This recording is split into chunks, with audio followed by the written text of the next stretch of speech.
born in '77, has a name similar to that of a bird, worth a whopping sum of $450,000 in today's market. This car was featured in one of your favorite movies, Smokey and the Bandit. What kind of car do you think it is? Stay tuned to find out what the answer is. Here are the cars from your favorite movie, Part 3. 1969 Ford Mustang Boss 429, $290,481 cost of car today. From the movie, John Wick. The man claimed to be driving a Boss 429, but in reality, it's a Mustang Mach 1. The fact that Wick's vehicle has an automatic gearbox is the clearest indication that it isn't a Boss 429. Every 1969 Ford Boss 429 Mustang had a 4-speed manual gearbox as standard equipment. In the second movie, it is evident that the transmission is automatic. When John reclaims his vehicle from the stranger, he throws it into reverse and reaches for the familiar star shifter automatic gear lever. This demonstrates that it is unquestionably not a Boss 429 and has no manual gearbox. The car also has the normal non-working hood scoop that was fitted to the 1969 and 1970 Mach 1. Compared to the Boss 429, which has a noticeable hood scoop, this design is quite different. John Wick's vehicle also features a rear spoiler and chin splitter, something the Boss 429 did not have. The car's interior resembles that of the Mach 1, but for extra flair, a Shelby Mustang steering wheel is installed. It is possible that the filmmakers opted to add some artistic license to the Mustang, or that John Wick is unaware of the existence of his vehicle. Brief fact about the movie. The corporation employed 5 Mustangs in total to produce only the first installment of the film over its duration. Regretfully, during the filming process, all 5 of the vintage automobiles were damaged by the crew.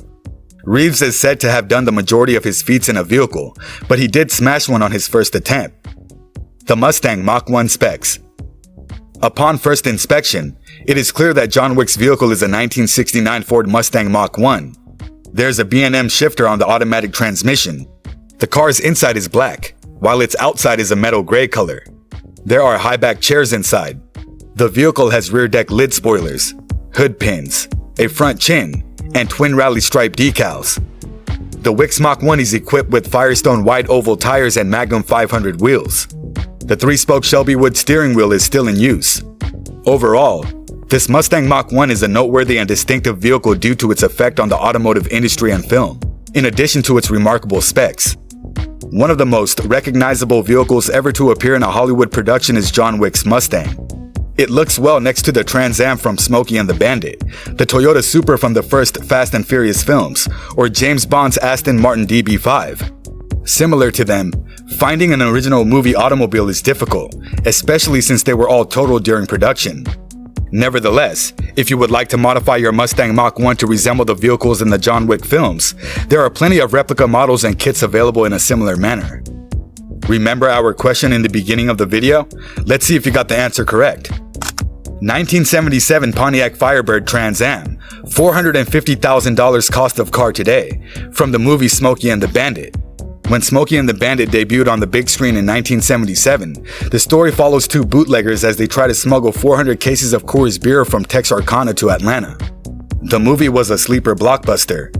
Despite having a meager budget of $4.3 million, it made $126.7 million in North America after a week opening weekend. It was 1977's second highest earning film, after Star Wars. Although the vehicles in the movie have the appearance of Trans Ams from the 1977 model year, they were really from 1976. Since General Motors had not yet introduced the 1977 model, front clips from the soon-to-be issued 1977 upgrade were given to the 1976 vehicles when filming got underway. Significant distinctions exist between the two. Along with a distinctive V-shaped front, a center-mounted hood scoop, and rectangular quad headlights in place of only 2 circular lights, the 1977 is unlike any other car. The 400 CID engine was essentially the same from 1976 and 1977. Therefore, there was no need to replace the current engine with the one that would be installed in the next generation of the vehicle. The movie's Trans Ams have unique decals on the hood scoop as promotional gimmick. The label identified the engine's displacement as 6.6 liters with the notation TA 6.6. The spectators were reminded of 1969 Trans Am cars with more than 300 horsepower by this small improvement. In 1977, 6.6-liter engines were also available, but their horsepower rating was limited to 200. Changes like these were a little odd because engines were advertised by most automakers using cubic inch figures. Although it's hard to say for sure, it's an interesting chapter in the Smokey and the Bandit's Trans Am's history. These little decals may have had some impact on consumers' perceptions of the vehicle. Needham received 4 automobiles from Pontiac, 3 for use in the film and 1 to utilize as a promotional car to go around and promote Smokey and the Bandit when it was released. The marketing car is the sole surviving Trans Am associated with this movie, as the other 3 movie cars were wrecked during various stunts.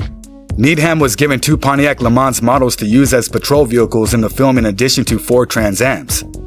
Gearheads would instantly detect that something is wrong with the car's engine sound, something that casual moviegoers would not notice. The reason for this is because Smokey and the Bandit's Trans Am didn't sound like a Trans Am. The vehicle providing the audio was a 1955 Chevrolet Custom, which was also featured in the 1971 and 1973 motion pictures American Graffiti and 2-Lane Blacktop. Why, therefore, did they choose sound effects over the real exhaust noise of the Trans Am? All they could think was that the Trans Am didn't sound scary enough. 1967 Shelby Mustang GT500 Eleanor, $1 million cost of car today, from the movie, Gone in 60 Seconds. If you want to avoid getting sued by the Hallecky estate, don't name your Ford Mustang Eleanor.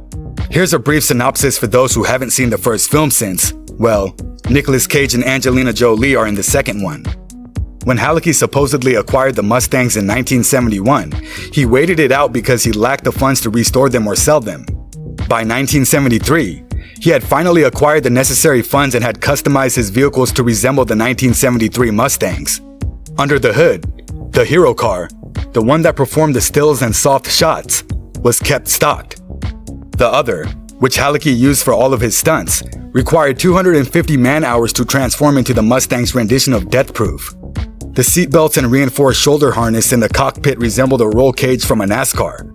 To prevent it from being jostled out of the automobile by unexpected shocks and jolts, the engine was redesigned and the automatic transmission was physically soldered to the chassis. To assist the automobile withstand the acrobatics, a 3-inch skid plate was installed. Unexpectedly, the hero car was wrecked, though Hallecky could not say how. Although it was smashed and misaligned, the stunt car made it through the last 128 feet of the movie. Like Eleanor, Hallecky had spinal injuries and was somewhat damaged until a stunt in the late 1980s claimed his life. During the 2013 Mecum auction, one of these heroic vehicles fetched an incredible $1.1 million. It appears Eleanor's cult has only become stronger, even if the film may not have performed all that well at the BO, given the enormous production expenditures.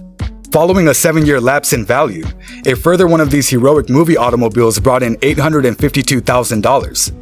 The auction took place at the Mecum in 2020. One of the hero vehicles has just lately appeared for sale in Germany through antique automobile reseller Chrome Cars. It so happens that this is the exact same vehicle that Mecum sold in 2013. Eleanor is still very much the heroine of today, and collectors are eager to pay top dollar to buy one of her vehicles, despite the fact that none of the Eleanor cars were authentic Shelbys. Their legacy and beauty have only increased with time. 1968 Ford Mustang GT Bullitt, $3.74 million cost of car today, from the movie, Bullitt. The 1968 Ford Mustang GT Fastback in Highland Green owned by Steve McQueen disappeared 38 years ago. Though it may have been lost, people never forgot the menacing-looking pony car with the snarling 390 cubic inch V8 that starred in one of the greatest chase scenes in movie history, Bullitt, where McQueen drove in many of the shots. Definitely not by enthusiasts of Mustangs, who conjectured about its whereabouts for over 40 years, picked by sporadic posts on the internet or reports of ghostly sightings. Thus, on January 14, 2018, at a Ford press preview at the North American International Auto Show in Detroit, the Bullitt Mustang unexpectedly materialized, sending journalists, auto enthusiasts, Ford executives, and Mustang enthusiasts into a frenzy. Ford unveiled its 2019 Mustang Bullitt tribute model, the third since 2001, at the same event as the 50th anniversary of the Bullitt movie, and the timing of the car's cover reveal couldn't have been more ideal. It was, however, mostly, according to many involved, if it weren't for a cosmic chance, pure happenstance, and, most importantly, the tireless efforts of a group of very committed volunteers, the Bullitt Mustang would never have turned up again in Detroit. The Bullitt Mustang, in original, albeit ramshackle condition, roared onto the stage at Detroit's Cabo Center in 30 seconds, but it needed a village to make it happen. I appreciate you sticking with the series to the very end. Don't forget to subscribe to the channel for more interesting contents like this.